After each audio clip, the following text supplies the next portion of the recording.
Hello students. हम जो है आज अब अपने आगे कंटिन्यू करते हैं। लास्ट क्लास में मैंने आपको क्या बताया था, केमिकल प्रॉपर्टीज जो हम पढ़ रहे थे, जो हेलो एल्केन्स और हेलो एरीन्स चैप्टर हम कर रहे हैं। हेलो एरीन्स की स्पेसिफिकली केमिकल रिएक्शंस की जब हम बात करते हैं तो हमने देखा कि हेलो एरीन्स न्यूक्लियोफिलिक सब्स्टिट्यूशन आसानी से शो नहीं करते हैं। तो जो वो शो नहीं करते हैं उसके कुछ हमने रीजंस देखे, जिसमें क्या है कि कार्बन और हेलोजन जो बॉन्ड है वो तोड़ना मुश्किल हो जाता है। तो फिर लास्ट हमने बात ये की थी कि क्या ये बिल्कुल शो ही नहीं कर सकते न्यूक्लियोफिलिक सब्स्टिट्यूशन। तो जवाब है नहीं, शो तो कर सकते हैं मगर ओनली अंडर ड्रास्टिक कंडीशंस। तो वो अब हम देखते हैं कैसे। ठीक है, तो इसमें क्या है कि जैसे रिप्लेसमेंट हो सकता है, न्यूक्लियोफिलिक सब्स्टिट्यूशन हो सकता है। एक ही एग्जांपल देखते हैं हम, रिप्लेसमेंट बाय जैसे हाइड्रोक्सिल ग्रुप देखते हैं हम इसमें।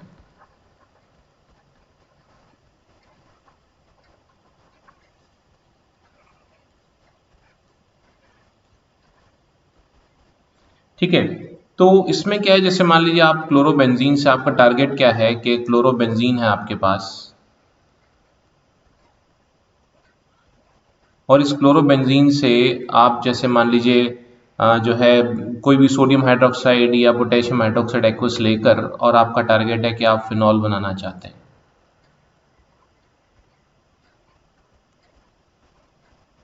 ठीक है, तो नॉर्मल अगर मान लीजिए कोई क्लोरोएल्केन होता तब तो आप सिंपली क्या करते, आप सिंपली जैसे NaOH से रिएक्शन करवाते और आपका जो है एक्वस से और आपका रिएक्शन हो जाता। लेकिन इसमें ड्रास्टिक मतलब ज़बरदस्ती फोर्सफुल कंडीशंस हमें और थोड़ी सी खतरनाक लगानी पड़ेंगी, एग्रेसिव कंडीशंस लगानी पड़ती हैं।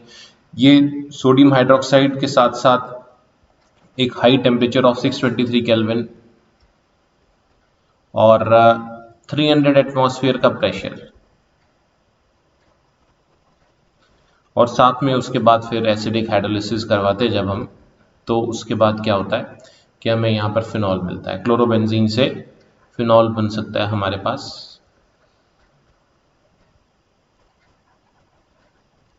ठीक है, तो जो है हम यहाँ पर लिख सकते हैं दैट न्यूक्लियोफिलिक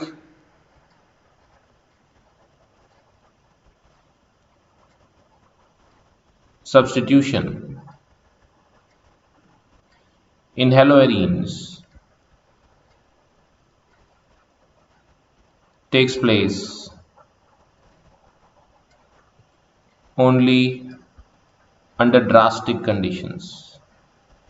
मतलब थोड़ी सी एग्रेसिव जो है ना, हार्श कंडीशंस जनरेट करते हैं तभी होता है, वरना आसानी से नहीं होता। ठीक है, उसके बाद इसमें और चीज क्या आती है कि हमने देखा कि अगर ऑर्थो और पैरा पोजीशन पर कोई इलेक्ट्रॉन विड्रॉइंग ग्रुप लगा रखा हो तो उससे भी हमने क्या देखा कि जो है रिएक्टिविटी हेलोइंस की इंक्रीज कर जाती है। तो हम इस चीज को लिख सकते हैं, the it has been observed that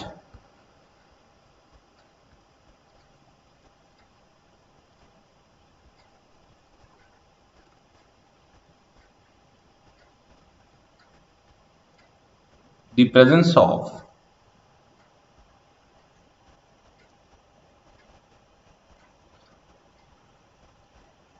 an electron withdrawing group at ortho and para positions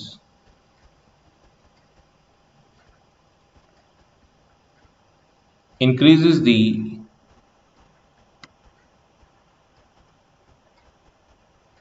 reactivity of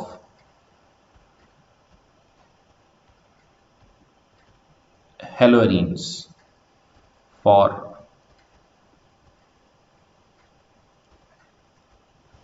nucleophilic substitution।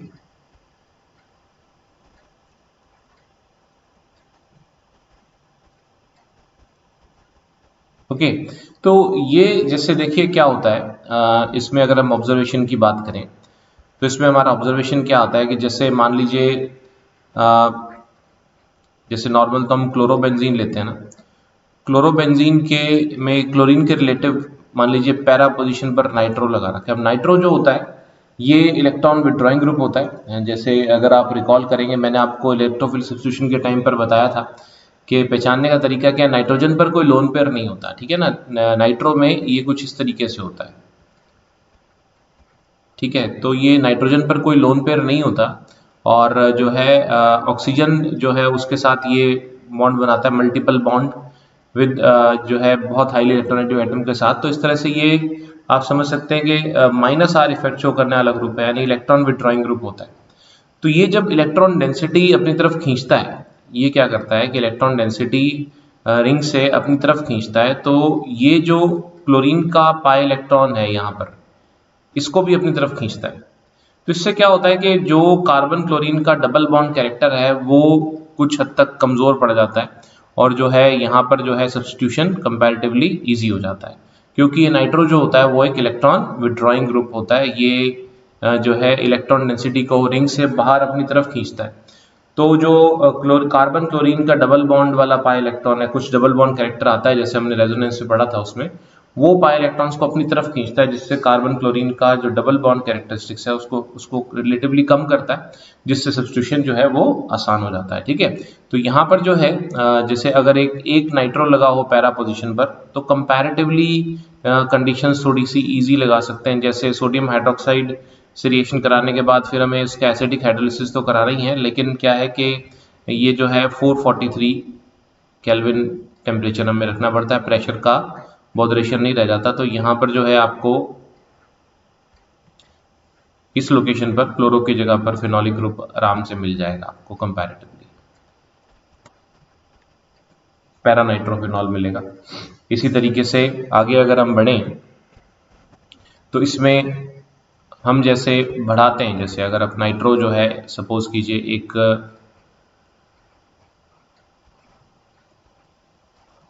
Ortho पर और लगा देते हैं हम पैरा के साथ साथ। पैरा के साथ साथ अगर आप ऑर्थो पे लगा देते हैं तो कंडीशंस और इजी हो जाती हैं, क्योंकि ये दोनों मिलकर जो है नेट इफेक्ट और स्ट्रॉन्ग कर देते हैं इलेक्ट्रॉन विड्रॉइंग। ठीक है, तो कंपैरेटिवली एक लोअर टेम्परेचर पर रिएक्शन हो जाता है, और आपको जो है इस तरीके से क्लोरीन का बड़ी इजीली सब्स्टिट्यूशन हो रहा दिखता है। ठीक है, और अगर आप बात करेंगे, अगर आप तीनों ही मान लीजिए आप ये जो है नाइट्रो लगा देते हैं ऑर्थो और पैरा पोजिशंस पर,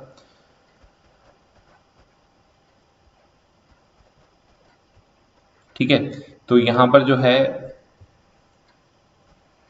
सिंपली कुछ नहीं करना, उसके अंदर जो है वार्म करना है वाटर के साथ।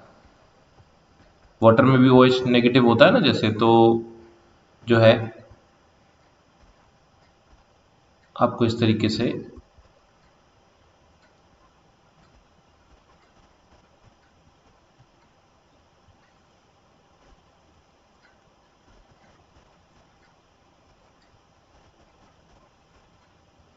ठीक है, तो इस तरीके से क्या होता है कि ये जो है आपके पास ईज जो है रिएक्शन का बढ़ता जाता है। इसमें क्या है कि जो मेटा पोजीशन पर नाइट्रो लगा होता है तो उसमें इसका रोल नहीं आ पाता, क्योंकि हमने जब क्लोरोबेंजीन के रेजोनेटिंग स्ट्रक्चर्स बनाए थे तो हमने देखा था कि नेगेटिव चार्ज एक्यूमुलेशन जो होता है वो ऑर्थो और पैरा पोजिशंस पर ही होता है। नाइट्रो अगर लगा होगा मान लीजिए मेटा पर, तो वो अपना असर तो शो करेगा, लेकिन उतना नहीं जितना ऑर्थो और पैरा पर लगा होगा। अगर आप बात करें मेटा नाइट्रो क्लोरोबेंजीन अगर होगा आपके पास, तो क्या होगा कि वो कंपैरेटिवली क्लोरोबेंजीन के मुकाबले अगर फास्ट रिएक्शन शो करेगा, इसमें कोई शक नहीं है, तो that will be only due to minus inductive effect, लेकिन माइनस आर इफेक्ट का उसमें रेजोनेंस में उसका कोई रोल नहीं आ पाएगा उस केस में। ठीक है, तो इसीलिए ऑर्थो और पैरा पर लगे हुए जो नाइट्रो ग्रुप्स हैं वो ज्यादा अपना जो है इसको असर को शो करते। ठीक है, तो ये तो हुआ आपका सबसे पहला इसका रिएक्शन जैसे न्यूक्लियोफिलिक सब्स्टिट्यूशन। दूसरा जो रिएक्शन आता है इनका वो है हेलोएरीन्स का, वो है इलेक्ट्रोफिलिक सब्स्टिट्यूशन।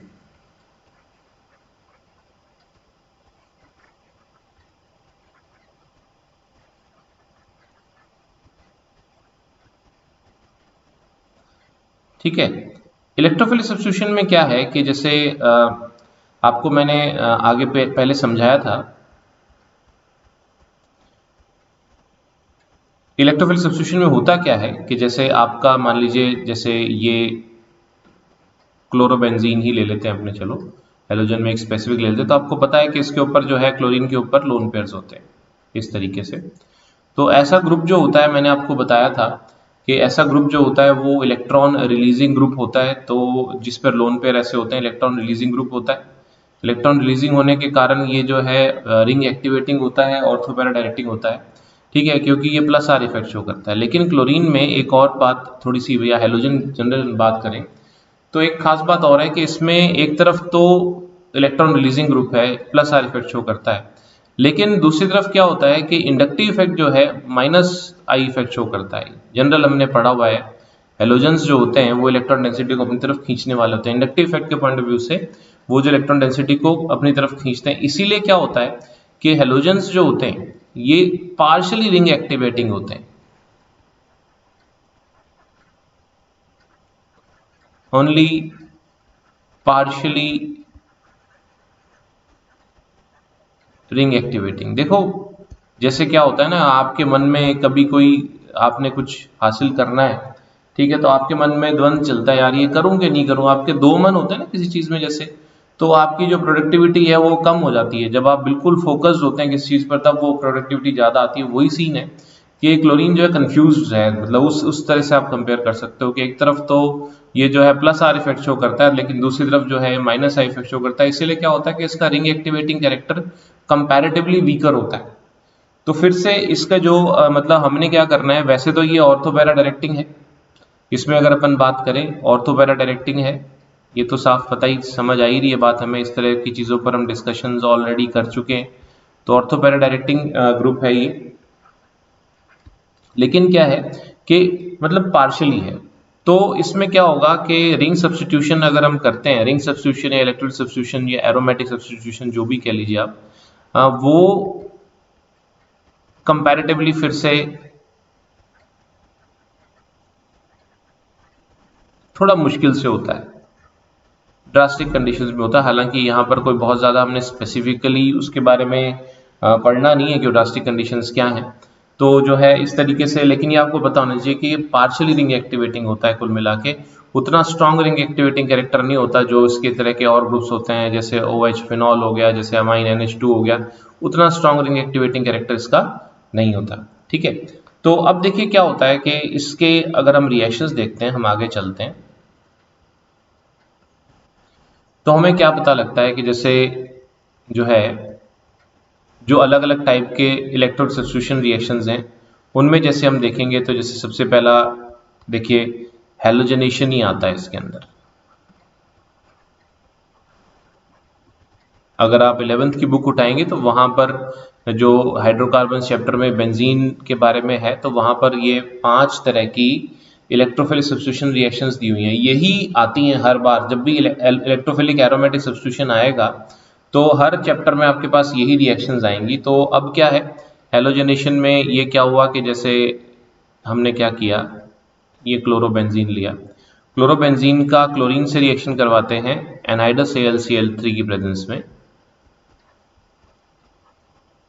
और डार्क में, ठीक है। तो हमें जो है ऑर्थो पैरा लोकेशंस पर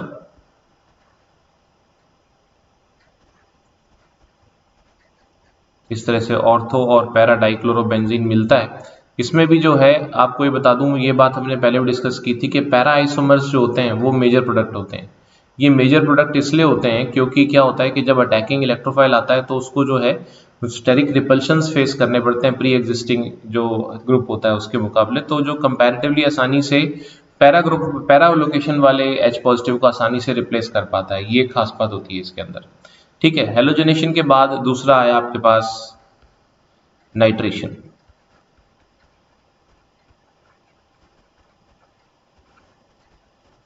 ठीक है।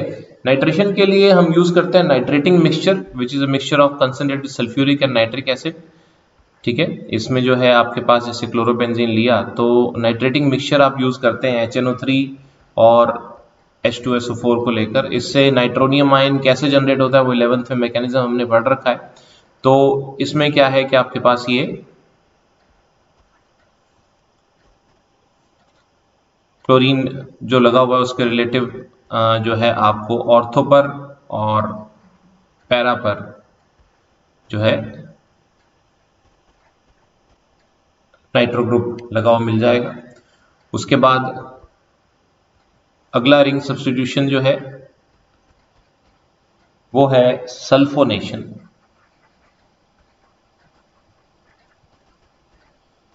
सल्फोनेशन में हम क्या करते हैं कि जैसे ये क्लोरोबेंजीन है तो आपके पास इसमें जो है कंसंट्रेटेड सल्फ्यूरिक एसिड आप इसके लिए लेते हैं,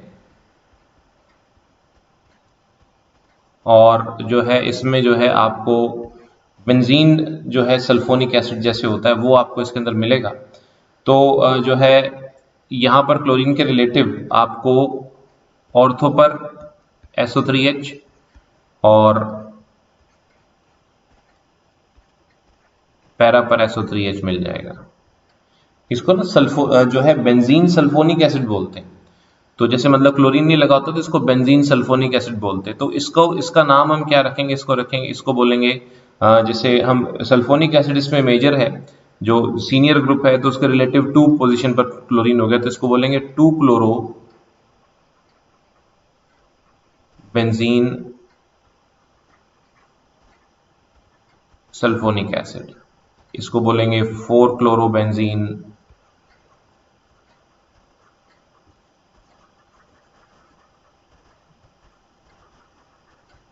सल्फोनिक एसिड, इस तरीके से। अब जैसे ये जो है इसमें अगर अपन बात करें तो नाइट्रो और क्लोरो जो होते हैं वो नाइट्रेशन वाले में वो दोनों ही जो साइड चेन की तरह होते हैं, कोई मेजर नहीं होता, तो अल्फाबेटिकल ऑर्डर लेते हैं। तो इसको बोलेंगे 1 क्लोरो, सी पहले आता है ना एन से, 1 क्लोरो 2 नाइट्रो बेंजीन। इसको बोलेंगे 1 क्लोरो 4 नाइट्रो बेंजीन। ऊपर वाले तो आपको बताइए 1,2 डाइक्लोरो और 1,4 डाइक्लोरो बेंजीन है। ठीक है, चलिए अभी आगे बढ़ते हैं इसमें। इसी तरह से जो है इलेक्ट्रोड सब्स्टिट्यूशन में नेम रिएक्शन रहते हैं इंपॉर्टेंट। ये होता है Friedel craft reaction. Friedel craft जो है वैसे तो सिंपली वो बोल देते हैं फ्रीडल क्राफ्ट रिएक्शन, लेकिन मैं इसको 2 कैटेगरीज में पढ़वा देता हूं आपको। वो है फ्रीडल क्राफ्ट एल्काइलेशन और फ्रीडल क्राफ्ट एसाइलेशन है, तो वो हम देख लेते हैं। सबसे पहले है फ्रीडल क्राफ्ट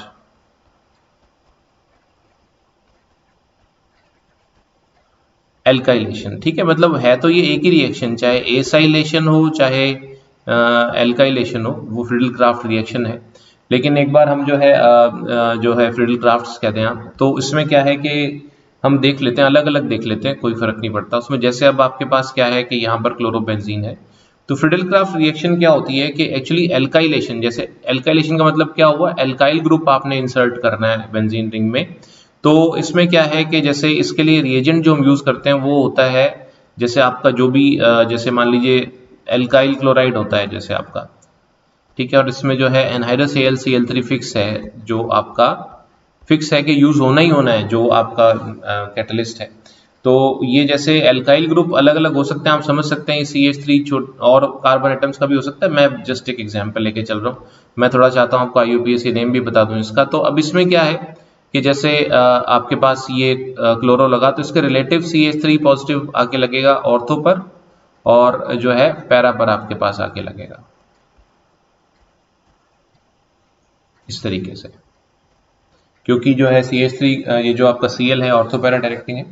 तो इसमें इसका नाम, इसमें भी क्या है, मिथाइल और क्लोरो जो है वो बराबर हैसियत रखते हैं, तो इसमें अल्फाबेटिकल ऑर्डर के हिसाब से नंबरिंग भी कर देंगे।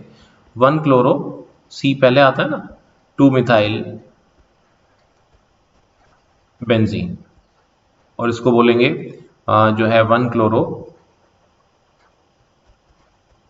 4 मिथाइल बेंजीन। सारे पैरा आइसोमर्स मेजर प्रोडक्ट होते हैं इसके अंदर सभी रिएक्शंस में।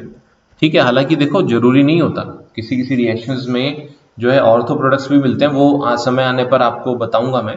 ऐसी कुछ रिएक्शंस हैं इक्का दुक्का, मगर मेजॉरिटी ऑफ द टाइम्स जो है we get para isomer as the major product. ठीक है, अब इसमें क्या है, इसी तरीके से फ्रीडल क्राफ्ट रिएक्शन जो होती है, फ्रीडल क्राफ्ट में एक एसाइलेशन रिएक्शन भी होता है। ठीक है, फ्रीडल क्राफ्ट एसाइलेशन, एसाइलेशन का मतलब क्या होता है पहले आप समझिए। जैसे एल्काइलेशन में तो समझ आ गया भाई, एल्काइल ग्रुप जुड़ता है कोई सा। एसाइल होता क्या है, एसाइल इसको बोलते हैं RCO, ये एसाइल ग्रुप है। ठीक है, ये एसाइल ग्रुप जनरल जो है ना, एसाइल ग्रुप बोल देते हैं इसको। CHRCO, जैसे CH3CO है, जैसे आपको मैं बताऊं CH3CO अगर ग्रुप है फॉर एग्जाम्पल, तो इसको आप इथेनॉइल ग्रुप बोलते हैं। एसाइल का टाइप है इथेनॉइल। एसाइल बड़ी टर्म हो गई, नंबर ऑफ कार्बन एटम के हिसाब से इथेनॉइल, प्रोपेनॉइल, ब्यूटेनॉइल ऐसे नाम बनेंगे। इथेनॉइल या एसिटाइल भी बोलते हैं, कॉमन नेम जो होता है ना इसका एसिटाइल। आप देखो एसिड जो वर्ड आता है ना, एसिड, ये एसिड वर्ड जो आता है उसमें आप जिस भी कंपाउंड में एसिड वर्ड आएगा उसमें ये आपको दिखेगा ही दिखेगा। थोड़ा देख लो, जैसे आपने नाम सुना एसिटिक एसिड, तो उसमें भी होता है CH3COOH, एसिटल्डिहाइड CH3CHO, इसमें भी मतलब ऐसे, तो जिसमें भी एसिटिक एनहाइड्राइड में भी जिसमें भी ये एसिड वर्ड आता है उसमें एसाइल ग्रुप ये वाला होता है, CH3CO कॉमन नेम है। इथेनॉइल या एसिटाइल एक ही बात होती है। ठीक है, तो अब देखिए क्या है कि अपने इसमें अगर बात करें, इसमें क्या होता है कि जैसे आपका ये क्लोरोबेंजीन है, ठीक है, इस पर आप जो रिएजेंट यूज करते हैं वो जो है एसिड हैलाइड जो होता है ना, RCO जो ग्रुप होता है, RCOCl, वो आप यूज करते हैं। तो नॉर्मली क्लोराइड्स इसमें यूज करते हैं, जैसे मैं पर्टिकुलर ले लूँ CH3CO और Cl यूज किया। फ्रीडल क्राफ्ट रिएक्शन की खास बात या पहचान क्या है कि उसमें जो है कैटलिस्ट जो यूज होता है वो NaCl होता है, फिक्स है। तो इसमें क्या होगा कि ये जो है ना, ये जो कौन सा इलेक्ट्रोफाइल जनरेट करता है, इस कार्बन एटम पर पॉजिटिव चार्ज वाला इलेक्ट्रोफाइल जनरेट करता है। यहां से आके ये रिंग पर लगता है हाइड्रोजन को हटा के, तो ये Cl लगा और यहाँ पर ये COCH3 इन पर्टिकुलर बन गया। वैसे तो ये CH3 की जगह पर कार्बन की चेन और लंबी भी हो सकती है, लेकिन क्योंकि मैं यहाँ पर आपको साथ साथ थोड़ा सा नोमेनक्लेचर भी बताना चाहता हूँ, तो इसलिए मैं स्पेसिफिक एक कंपाउंड ले रहा हूँ। तो Cl और यहाँ पर आपके पास हो गया CO और ये CH3 इस तरीके से। ठीक है, तो ऑर्थो और पैरा में तो इसमें तो कोई शक है ही नहीं कि पैरा आइसोमर मेजर प्रोडक्ट होगा। अब देखिए इसको जो है इसका अगर IUPAC नेम लेना है, तो IUPAC नेम में ये आपके पास जो है ये आपका जो बाहर वाला ग्रुप होता है, जैसे मैंने आपको बताया था, ये आपका जो है पेरेंट चेन की तरह ट्रीट होगा क्योंकि इसमें फंक्शनल ग्रुप लगा हुआ है। तो ये जो है कीटोनिक ग्रुप लगा हुआ, अगर आप देखोगे CO लगा हुआ है इसके अंदर, CH3CO जैसे इस तरीके से, तो नंबरिंग इधर से हम करेंगे, इसको बोलेंगे 1 और 2, और यहाँ पर 2 पर क्या लगा हुआ है, सारा का सारा जो है इसको एक हैवी सी मतलब ब्रांच साइड चेन की तरह लेंगे हम इसको। तो इसमें जो है नंबरिंग अगर हम करेंगे, इसकी अपनी नंबरिंग करेंगे, ये कार्बन होगा 1 और ये कार्बन होगा 2। तो हम इसमें देखिए क्या है कि इसका नाम अगर हम देने चलेंगे तो पहली बात, जो जो ब्रांच साइड चेन होती है उसका नाम ब्रैकेट में लिखा जाता है। ठीक है, उसका नाम जो है ब्रैकेट में लिखा जाता है, आपको पता है। तो ये क्या है, ब्रांच साइड चेन का नाम है 2 क्लोरोफिनाइल। ठीक है, ये 2 क्लोरोफिनाइल जो बाहर वाली मेजर चेन है उसके फर्स्ट कार्बन पे लगी हुई है, और जो है इसको जो है फर्स्ट कार्बन लगी हुई है, और इथेनॉन हम इसको कहेंगे। ठीक है, और इसी तरह से ये जो है इसमें क्या फर्क रहेगा कि ये जो सारा का सारा साइड चेन है ये लगा हुआ है जो अगर हम बात करें इसके मुकाबले जो क्लोरीन लगा हुआ है वो अब की बार फोर्थ लोकेशन से 1 2 3 और 4 सारा कुछ सेम आएगा। 1 के बाद ये जो है यहाँ पर 4 क्लोरोफिनाइल आएगा इसमें। लेकिन इस तरह के कंपाउंड्स जो है ना, इनके ज्यादा पॉपुलर जो है वो कॉमन नेम्स हैं, जैसे सी, इस तरह से बेंजीन रिंग पर ये जो कंपाउंड होता है, ये जो आपको ये जो बन रहा है यहाँ पर ये COCH3, इसको कॉमन नेम इसका होता है एसिटोफिनोन। तो ये जो है उस नाम से ज्यादा मशहूर है, तो इसको जो है हम जैसे अगर लिखना चाहें तो ये नाम ज्यादा प्रचलन में रहेगा कि 2 क्लोरो एसिटोफिनोन। IUPAC ने ये नेम्स भी एक्सेप्ट कर रखे हैं। ठीक है, और ये होगा आपके पास 4 क्लोरो एसिटोफिनोन। मतलब सिस्टमेटिक नेम बनाए तो ऊपर वाले, पर वैसे ज्यादा प्रचलन में जो है एसिटोफिनोन के हिसाब से इस तरीके से इसको बोलते हैं। ठीक है, तो ये इसकी दूसरी इंपॉर्टेंट रिएक्शन हो गई जो बात करते हैं halo alkenes, sorry halo arenes में। तो जो है अब इसके बाद लास्ट रिएक्शन आ जाती है हेलो एरीन्स की, वो हम देखते हैं। तो लास्ट रिएक्शन हेलो एरीन्स की क्या आती है, वो है रिएक्शन विद मेटल्स।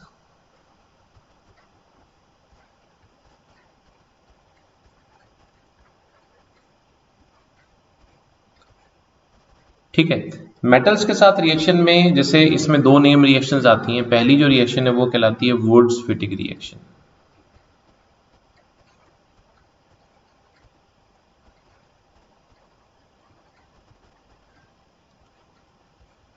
ठीक है। वुड्स-फिटिक रिएक्शन में क्या होता है कि जैसे एक तो आप हेलो एल्केन लेते हैं और एक हेलो एरीन लेते हैं। जैसे एक हेलो एरीन लिया और जो है सोडियम के साथ रिएक्शन करवाते हैं ड्राई ईथर के प्रेजेंस में, एक हेलो एल्केन और एक हेलो एरीन। ठीक है ना। तो इसका जो है ड्राई ईथर की प्रेजेंस में जब हम रिएक्शन कराते हैं तो आपके पास सब्स्टिट्यूटेड जो है मतलब आप समझिए कि एरोमेटिक कंपाउंड बनता है। यानी होगा क्या कि ये जो है आप समझें कि ये इधर से ये और ये वाला एक्स ये हट जाएंगे। ठीक है। तो जो आर है ना, ये जो आप समझिए कि जो एल्काइल ग्रुप है, ये हमारा एल्काइल ग्रुप जो है इसको रिप्लेस करेगा और यहाँ बेंजीन रिंग पर आकर लग जाएगा। ठीक है। इससे क्या होगा, हम जो है नंबर ऑफ कार्बन एटम्स ज़्यादा की चेन वाला एक मतलब एरोमेटिक कंपाउंड बना सकते हैं। जैसे यहाँ पर अब क्या होगा कि आपको जो है ये मान लीजिए मिथाइल होता तो आपको टॉलुइन मिल जाता। बेंजीन से टॉलुइन या इथाइल बेंजीन बनाने का ये बड़ा आसान तरीका है। तो इसमें जो है चाहो तो एरो के ऊपर आप ऐसे लिख सकते हो भाई -2NaX ऐसे लिख सकते हो, आपको हट जाएगा यहाँ पर। ये नेम रिएक्शन है, इंपॉर्टेंट रहती है। सीधे साधा क्वेश्चन आता है, वुड्स-फिटिक रिएक्शन बोलते हैं इसको। और लास्ट केमिकल प्रॉपर्टी जो है रादर इस चैप्टर की लास्ट जो रिएक्शन है वो है फिटिक रिएक्शन बोलते हैं इसको। फिटिक से क्या होता है कि हम एक कंपाउंड बनाते हैं उसको डायफिनाइल बोलते हैं। उसमें क्या होता है कि जैसे आप जो है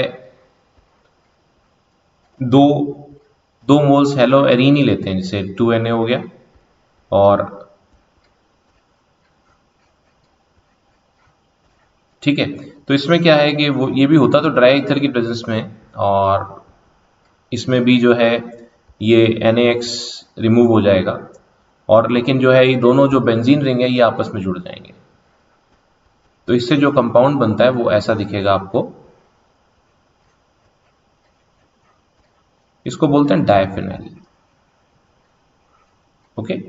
so this is all about the chemical reactions of haloarenes. so this is all about this chapter. ठीक है। तो यहाँ पर आकर हमारा ये चैप्टर खत्म होता है। this is all about haloalkanes and haloarenes. okay, bye bye.